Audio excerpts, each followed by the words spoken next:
Now joining us to review some of the headlines of today's newspapers from all around the world are Rise News analysts Emmanuel Efeni and Dayo Shobowale, the great Malabite. How was my impersonation? Good afternoon, Mr. Efeni. Welcome to the show. Good afternoon, Vimbai. Good afternoon, Cynthia. Good afternoon, Dayo. Yes. Well, Vimbai is from where the name Malabite comes from. So I can understand. Yes. Calabar. Now, we'll start the review with This Day, Nigeria's newspaper of record. The story just below the masthead. Air crash that killed a Tahiru linked to terror financiers. Retired general claims. Wants Tinubu to probe crash. Yes, in May 2021, the chief of army staff then, Lieutenant General Ibrahim Tahiru, was killed in that fatal plane crash. But the then GOC, General Officer commanding the 1 Division of the Nigerian Army, who was billed to receive the Chief of Army Staff on that fateful day, has now come out to say in that exclusive interview with This Day newspaper that that plane crash that took the life of the Chief of Army Staff and a number of other top military officers is not just an accident, that there was more to it, and he has now put his finger or alleging that financiers of terrorism were behind that crash. Well, it's something that I think the nation must take a look at. Investigations were carried out, but no report was published. Yes, a very shocking thing. I read the story and I felt bad. This man was waiting to receive that aircraft. He spoke with the army the night before, and they cross-checked. How is the plan? I said they have changed. And then he was going to the airport. He saw a plane landing, and then he saw fireball, something like that. And see the revelation that there was the bodies were thrown out of the place and burnt beyond recognition. It should be it's something investigated. I think the boy, and I admire his courage. Yes, in speaking up at long last, because he was arrested sometime later. I was about to say, it's not the first time he's speaking up, because I know last week he did an expose as well about maybe he's finally come out. Oh, I hope they protect him. This man needs to be protected because he's speaking a lot of truths and making a lot of revelations that he says have been suppressed. Well, recall that the government of United Arab Emirates handed over a list of terrorism sponsors in Nigeria to the Buhari administration. Nothing came out of that. And here, this allegation that terrorism sponsors were behind that crash. And don't also forget that this chief of army staff came to office along other service chiefs after that consistent clamor for President Buhari to change his service chief on account of poor performance. Then. So, and when he came to power, you can see renewed zeal, gusto, and according to the report, with different strategy to deal with this terrorism. Especially, he said he created a position to deceive the public about what they were about, so they could really get at the terror. But it's almost like he was punished for doing a really good job. Well, no, not the punishment, saboteurs. No, but the government of the day has not published did not publish the report. They may not know.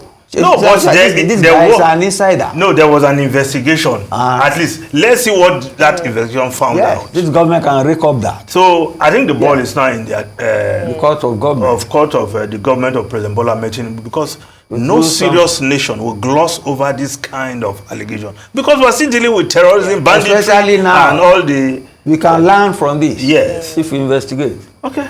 Yes. Now, the other story on the front page of This Day, the late story, The Economist, kidnappers are wreaking havoc in Nigeria, says defense budget falling in real time, laments many politicians seem keener to spend on themselves rather than create the conditions for peace or fill the country's fiscal hole.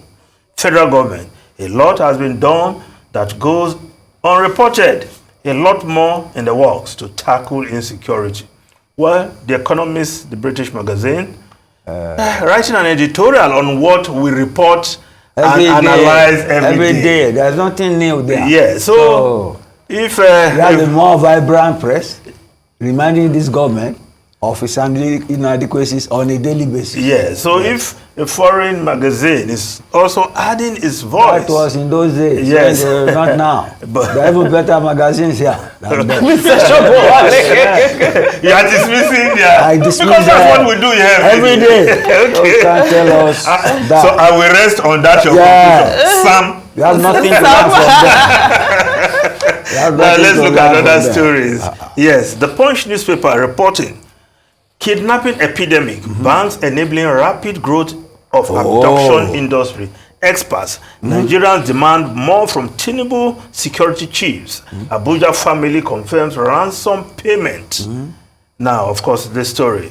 Talking because about they pay to the banks. Yes. And bank officials go into the forest. Yes, whatever happens to know your customer, KYC. They don't need to go. They should give police information. No, but because they know those people. Also, let's not turn the banks to security officials. When government wanted to get the sponsors of NSAS, they were able to get them and start closing accounts. So why is this so difficult to do? Why can't they do that with the banks? On insecurity. This is even more important than NSAS. What's the point of BVN, NIN? What's the point of all these things if we're not making use of them? These people, they operate through the banking system. They transfer money. Where is that money going to? Okay, yes. Let's look at the Vanguard newspaper. The lead story there. Wrong time to fall sick in Nigeria as cost of medicine skyrocket. Patients lament, skip medication, seek alternative treatment. Experts worry, propose urgent solutions. And of course, the story below that is how abuse of ways and means worsen inflation. And of course, we are neck deep in inflation. Yes. May God help us. The impact. Are we just in our necks now? It feels like a... Well, see, there's not much to smile about because the Daily Sun is reporting more job losses loom. Multinationals exit puts federal government 3 trillion naira tax revenue. Thousands of jobs at risk. More firms may exit soon, reports. Well, then the Business Day newspaper. Larger deficit loans with 1.6 trillion naira electricity subsidy. Well, the government has said it's not going to remove electricity subsidy right now. So for the year 2024, 1.6 trillion naira will be spent by the government to subsidize electricity for you and me. Yes. Well, it would be great if it was constant and consistent and reliable. So where is that money going to come from with the huge deficit you have in the budget? So a lot of borrowing. Perhaps we are not spending the money we are borrowing very well. It's like a chicken and egg situation because you see, the ways and how abuse of ways and means worsens inflation, but we're printing more to supplement. It just goes on and on in this cycle where you wonder where's the end. Wrong time to fall sick in Nigeria. Mr. Feni, I wish you'd given us some good news. Is there any good news in any of the newspapers today? Well, none. There must be something good. Theft dropped. The Guardian newspaper, The Guardian, Nigeria's The Guardian. Yes. Theft drops by 82% as $1.2 billion OML-17 production hits 40,000 barrels per day. So is that good news? Well, no, reduction in theft. Good news in hard times. They are very lean hard times. There can't be much good if we can meet our production targets, we'll sell more oil, we'll get more hard currency, and then we'll less pressure on the naira. At this stage, I think you're going to have to give us the back page, the sports page, to say Super Eagles has won. So I'm literally scavenging for good news.